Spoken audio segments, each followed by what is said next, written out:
Okay, in the last video we derived the relation for moment of inertia of thin uniform long rod with axis passing through the center, and now we're skipping the motion of moment of inertia of the same rod, where the axis is from one side of the rod. We are skipping that because I already told that in the earlier video. How does that work?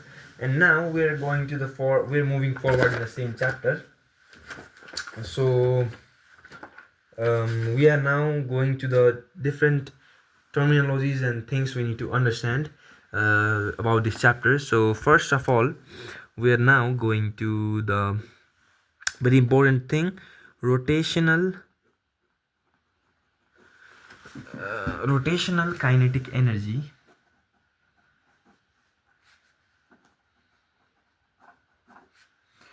of a rigid body. Yeah, we need to know this now. Well, let me do this before that. Okay, rotational kinetic energy of a rigid body. Before this, we need to understand what is a rigid body. A rigid body is simple. It is a body with a fixed shape and size.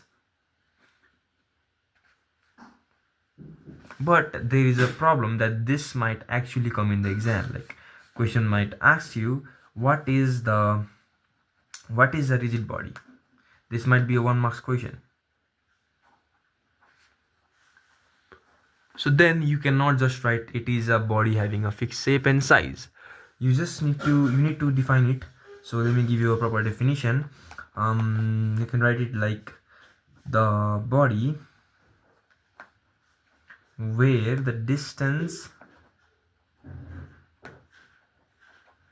between any two particles, or all the particles, remain constant. Then such body is called a rigid body. You can simply do that if it comes in your exam. Yeah, or you can throughout the rotation or motion you can simply write. Okay, now that we know what is a rigid body, we can now actually move on to the topic, that is the rotational kinetic energy of a body. Let's imagine there is an axis moving in this direction with a velocity omega. Let's also imagine a rigid body like this, where there are different points where there are different masses, just like that. Let this be a point. This be a point with mass m1. This be a point with mass m2, and this be a point with mass m3, with distance from the axis being r1, r2, and r3. We can write simple language that is consider a rigid body rotating about a fixed axis with the angular velocity of omega. The particles of the body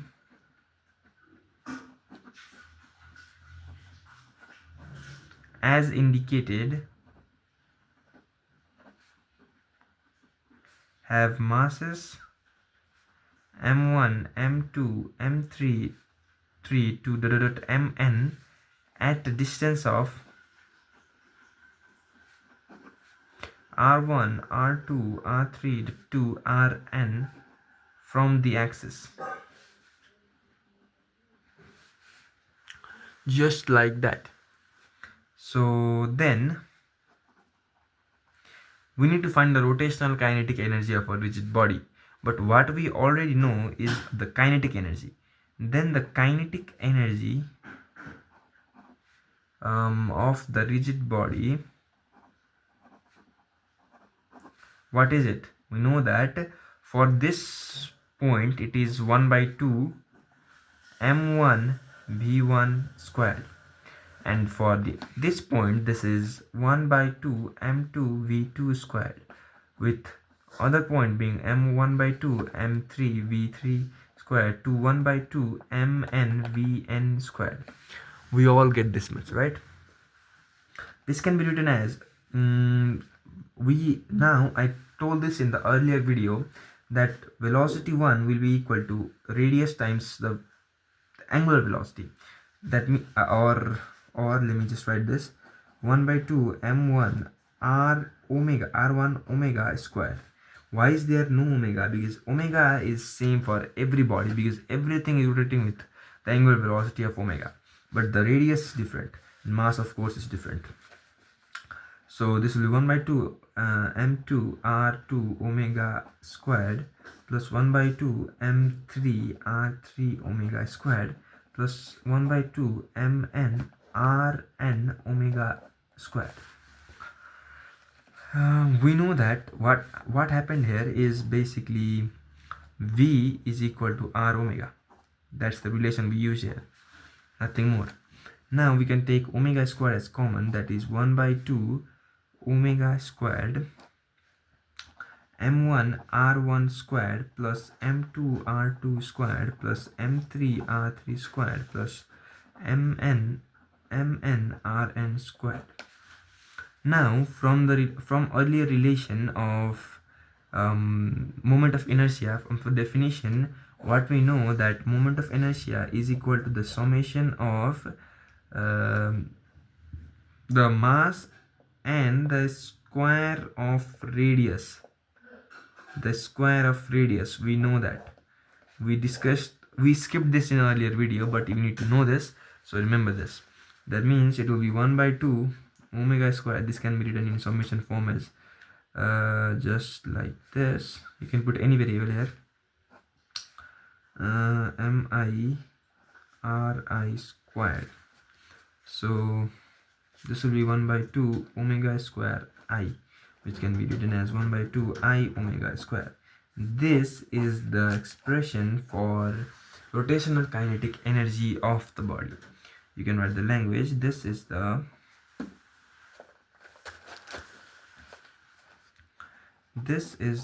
expression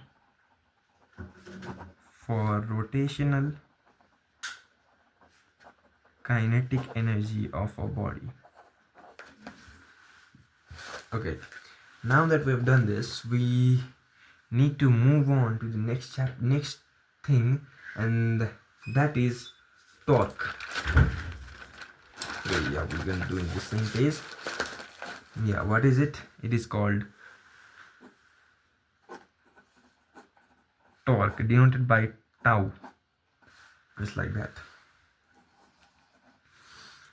Torque is simply force into radius, that is the turning effect of force. It can be simply defined. The definition won't be asked in the exam, but still you need to write this. The turning effect of force on a body is torque. In mathematical terms, tau is equal to F times R, but this is a what is this? A vector multiplication, because both of them are vectors. All of them are vectors, and this is a dot cross product, by the way. Oh, it is not FR, I'm sorry. It is R into F, radius cross product force. And here you need to understand one thing. While giving the angle, there might be different relations, such as torque will also be equal to Fr cos theta. Also it will be equal to Fr sin theta. When will that happen? When will cos theta, when will torque be equal to sin theta? When will torque be equal to Fr sin theta? And when will it be equal to Fr cos theta? Okay, so to understand that much, we need to have a deeper understanding in this sector or thing. Okay, so if there is an axis, there is something rotating like this. Okay, like this. Force is being applied like this, so that the axis is, this is the axis, this is the axis, and it is rotating towards this motion. So it is like rotating here with velocity omega. And let this, there is a force impact, the force is going, force is this direction, and the distance is r. This is the force that actually works. So let's assume that the force is actually like this. This is the actual force and this is the resultant force. Then we also know that the force is resolved into two quantities, and this one is the theta. So this will be F cos theta, and this will be F sine theta, correct? Then in this case only F sine theta is being used, because F cos theta is not being used. It is perpendicular, it is parallel to the moving object. So this gets cancelled, this gets cancelled. Why does this get cancelled? Because while being parallel, the theta is equal to 0 degree, and we know that force or work done, for work to be done, the it should not be, oops, I think it's not there here. Okay, yeah, just keep in mind that since this is the same, this is parallel to this, the F cos theta won't work right here. Only the F sine theta will do the job, because F cos theta is basically pulling it outside, it is not rotating it. Only the F sine theta is pushing it upwards so that it is rotating, and we don't need the pulling action here. So yeah, but in this case, like in other case where there is a body right like this, and this has to be rotated, while the force is in such a direction that it pulls it like this, it pulls it like this, and it is like this one. Okay, so this one or this one, both can be taken as angle, but only one of them works correctly. So in the according to the motion of the body, according to the motion of the item taken, the angle is to be determined. We just resolve the what do you say, the angles. We just resolve the vectors and then find out what type of angle it is. But most general case we use sine theta, fr sine theta or rf sine theta. This is the most general case, but sometimes this might result to something very unusual, such as friction coming infinite while doing a solution, and other various errors as well. So that might happen. Let me search up on the web for the cases. Wait a minute.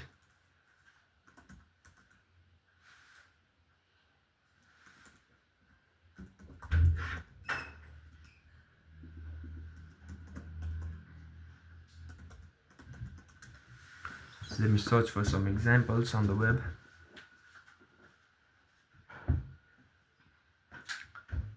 Yeah, the most general case is sine theta, but while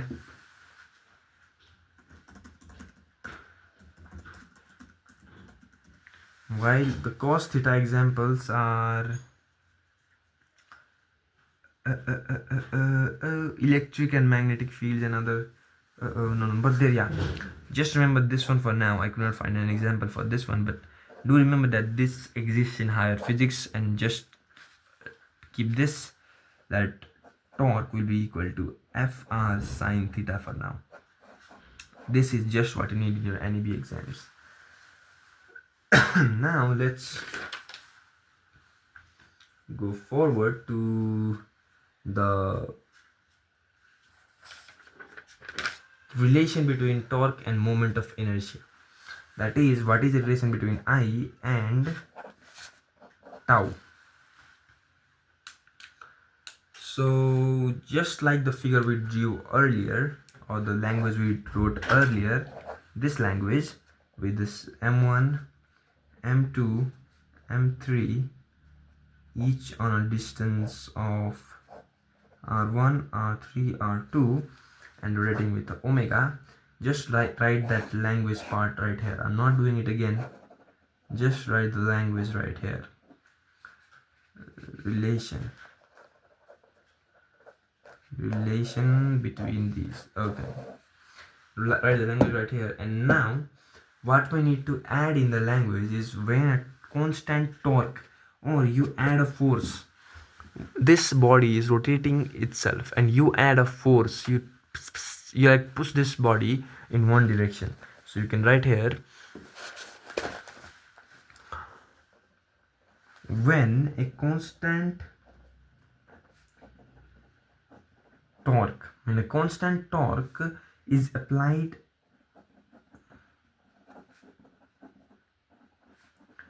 to the rotating body, it reduces some angular acceleration. Oh, it doesn't reduce. How does it reduce? What the hell, bro? It increases. It produces the acceleration. It actually produces some angular acceleration on each particle,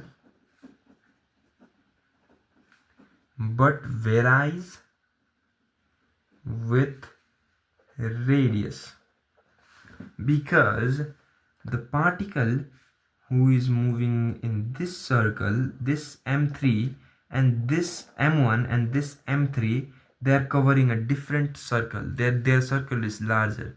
So in order to reach the same time, the acceleration of m3 must be greater than m1, because this must be faster than m1 such that this reaches the same time here.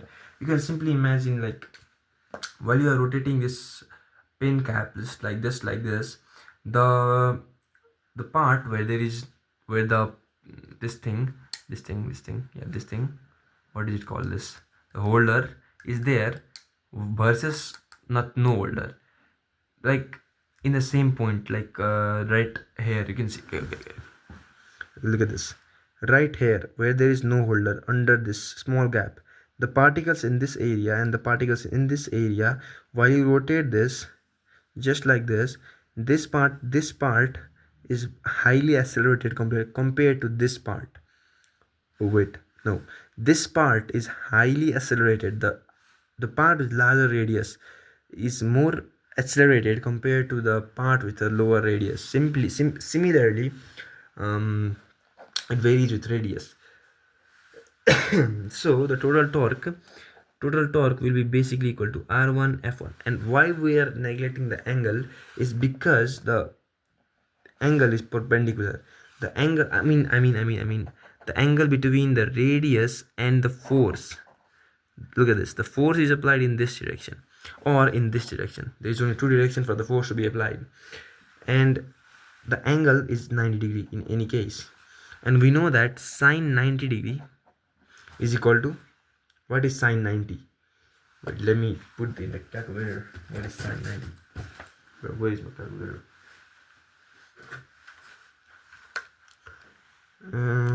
Sine 90 is 1, so you can just ignore it. Sine 90 is equal to 1, you can ignore it.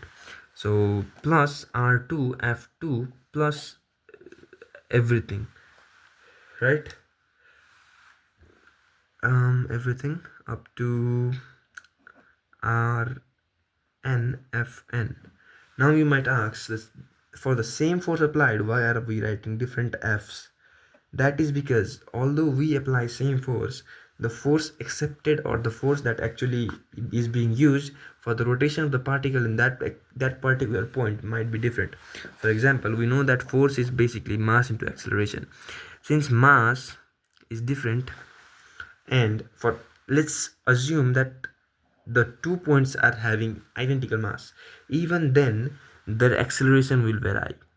Why will their acceleration vary? Because their radius is different. Do you understand this? This is very deep concept. You don't really have to like understand this completely, but if it's better if you do, you know. So yeah, if you do not understand, rewind the video and watch it again, or you can simply message me and ask me directly. That being said, we can now move on. So we can write force is mass into acceleration. So tau basically will be equal to r1 m1 alpha 1. Why is it alpha 1?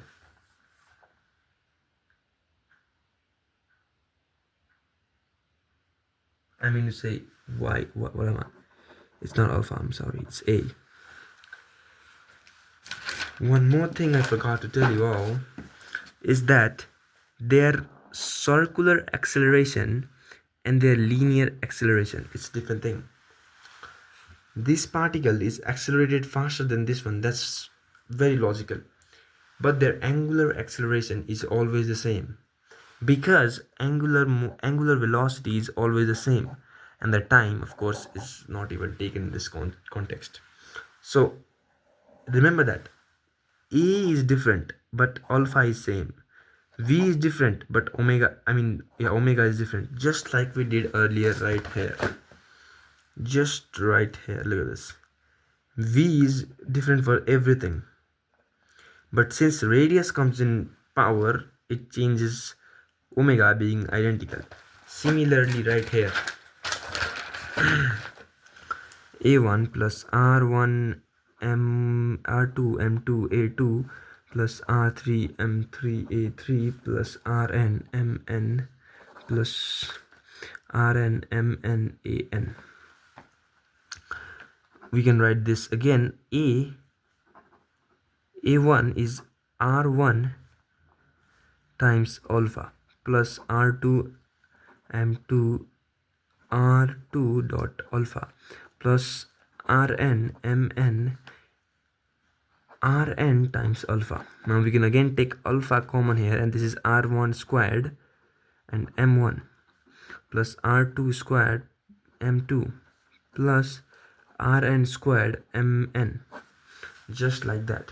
And this can again be written in summation form as I equal to 1 to into n and ri square times mi, which is again mr square, which is I. So tau is simply equal to alpha I. This is the relation we need to know. This is all that we need to know here.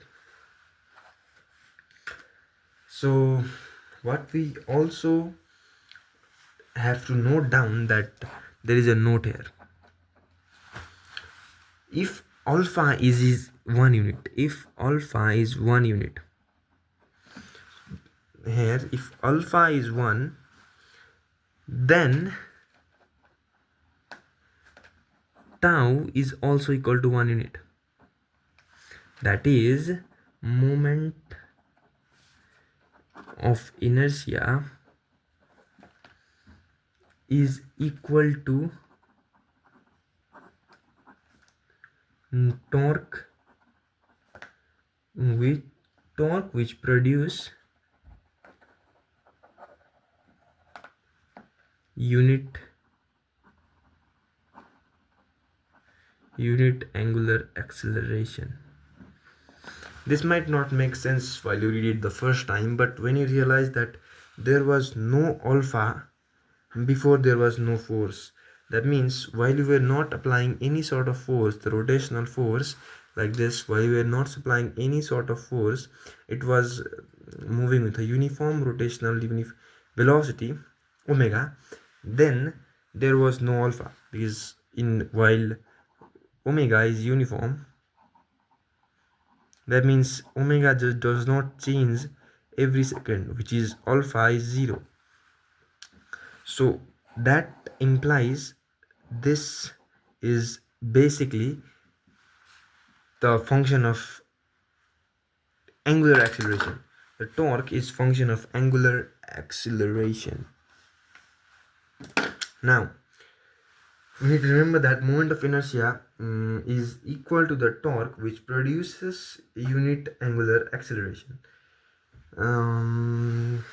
That is I will be, or torque will be equal to I. Oh no, my bad. Moment of inertia will be equal to torque which produces unit angular acceleration, while alpha is equal to 1. You need to remember this. Now let's move on to the next topic, that is angular momentum. Angular momentum. Yeah. Angular momentum is a simple thing. It is the moment of linear momentum. That's it. Angular momentum is the moment of linear momentum. That is, what is linear momentum? We need to know that first. Linear momentum. That is P. What is P? P is mv, mass into velocity. And when you multiply that by radius, angular momentum will be in thing denoted by L, which is a vector quantity. And this will be basically P times radius. This is also vector and this is also vectors. My bad, it is again opposite R times P. Remember that in tau as well it is R times F, and in L it is also R times P. So what is common? R comes first. Correct. So L will be equal to MBR. Just remember this for now, and that should be enough. Now we're moving to, okay, yeah, and the definition of it. Let me give you a quick definition. It won't, most probably won't come in the exam, but still, if it does, you can write the moment of linear momentum is called angular momentum.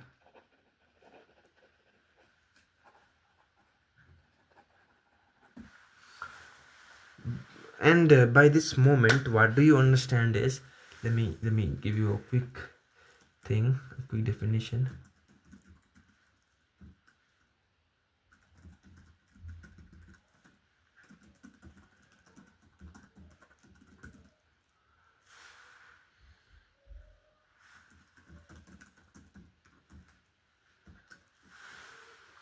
What does that moment actually specify? Let me give you a specific definition. Wait a second. We can do that.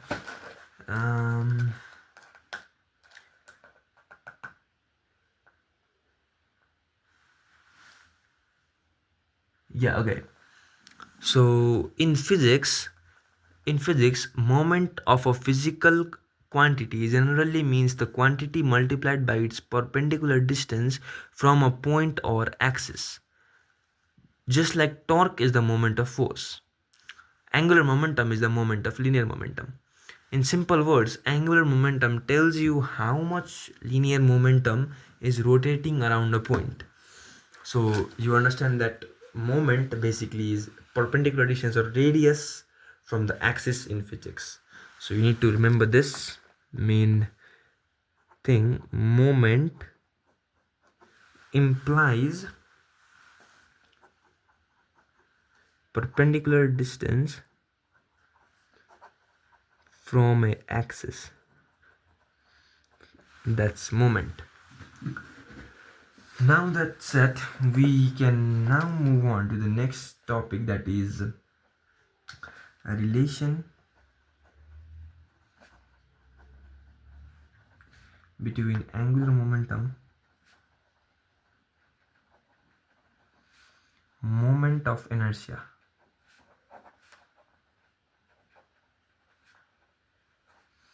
and torque.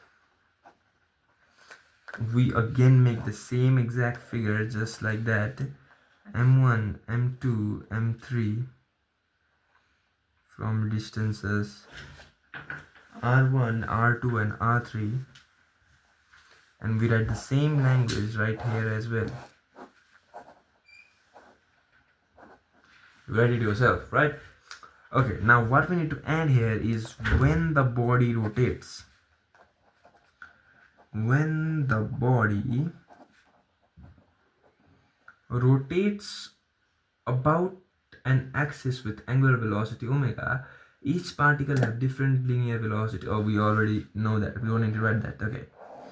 When the body rotates with an axis about an axis with angular velocity omega, each particles have different linear velocities. So then the total angular momentum,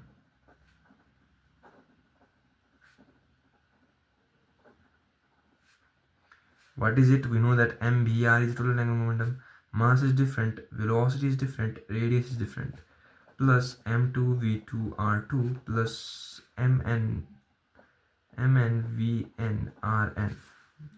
They all are different. You can write L is equal to, just like that. Now you can basically change V into R omega. Of course, that's a must. M1 R1 R1 omega plus M2 V2 R2 omega plus Mn Vn Rn omega. You again take omega as common and write M1 R1 squared plus M2 R2 squared plus Mn Rn squared. And you can do summation and write I equal to 1 to n MIRI squared. This will be equal to I, this is I and this is omega. So we know that linear momentum is equal to I omega. That is said, right? We need to remember this as well. Linear momentum is equal to I omega, right? And what was equal to I omega square? What was equal to I omega square? What was equal to I omega square? It was the kinetic energy. So kinetic energy and linear momentum are as closely related here as they were related in the linear motion, which was P equal to mv and ke equal to 1 by 2 mv square. You can see how close they are.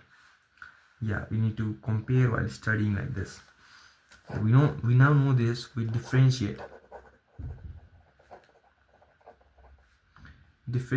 it with respect to t time. Then we get dl by dt will be equal to di omega by dt. So dl by dt is the change in momentum per unit time, will be equal to I is not differentiable here, it is a constant, but omega differentiated per unit time is acceleration. So dl by dt will be equal to I alpha, or this is torque, we know that. So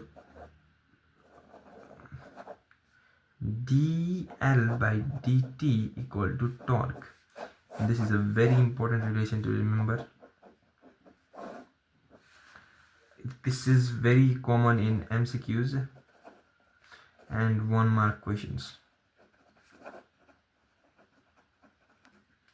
We need to remember that. Now we are moving to the next thing, and this is the most important part of this video. Most important and most easy as well. What is it? It is principle of conservation of angular momentum.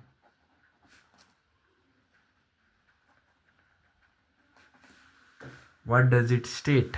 Then it states that if external in linear conservation of momentum, in conservation of linear momentum, it said that external force, but here we said torque, applied to the system is 0, then the total angular momentum of the system is conserved. This is the statement. We have, or you can write, instead of using the word conserved, this is also 100% correct, but if you feel like this is not good, so angular momentum of system is identical in initial and final stages. You can do that. We have, just now we knew that the momentum changed per unit time is torque, and while torque is equal to 0, then dl by dt will be equal to 0, and we know that this is equal to 0, right?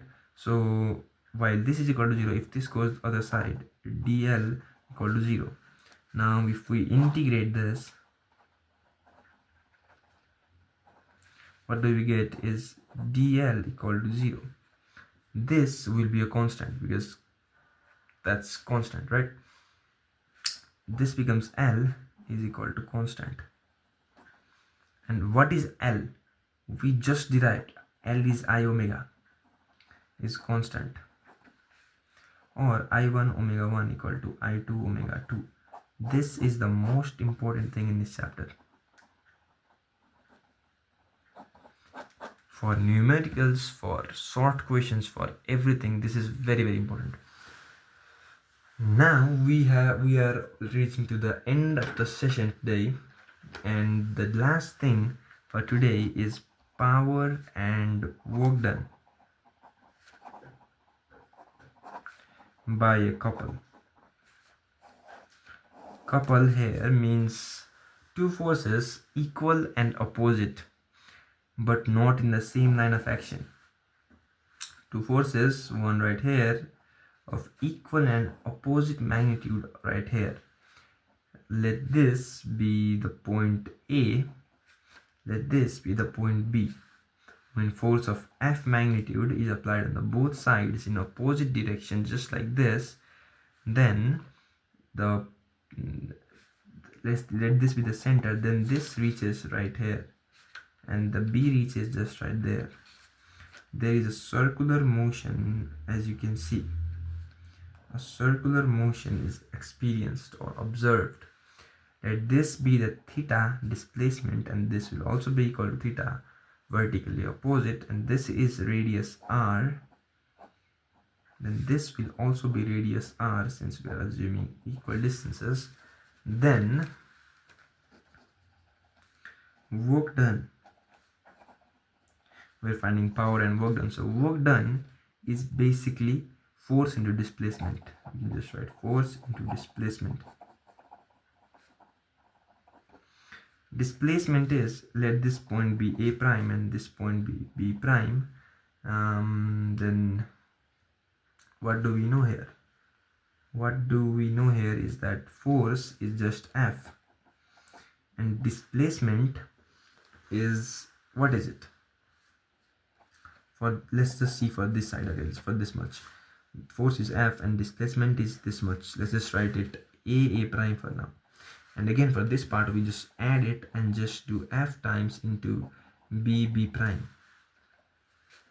What is this given by? This is the displacement and this is the theta. So how can we do that? This is a linear displacement, this is the angular displacement. We learned earlier that A is equal to alpha r. We learned that, didn't we?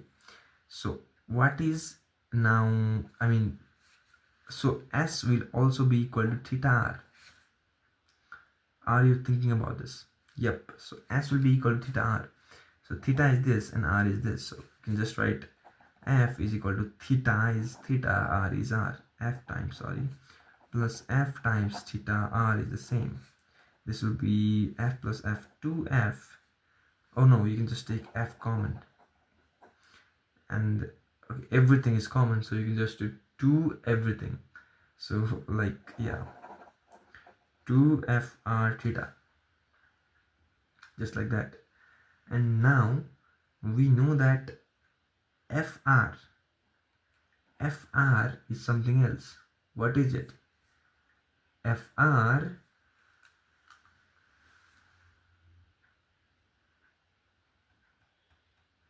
oh wait a minute. The tau here, the 2 is a constant, so you can just include it in the radius. Then what happens is this becomes tau and theta, because this is fr and r equal to 2r, just like that. Now we know that power is equal to work done by time taken, or we can simply write it in the form of differentials. So d work done whole upon d time taken, that is d tau theta by dt, and tau cannot be differentiated, so it will be tau into, this will be omega, so this will be tau omega. So we know that now. In what conclusion you can, oh sorry, you cannot see all that. Now we can see what conclusion we have reached is basically work done is equal to tau theta and power is equal to tau omega. You just need to remember this much, and that is good enough. I think this is it for today's video, and we're going to do the numericals in the next video with some short questions as well. Yo, okay, chill.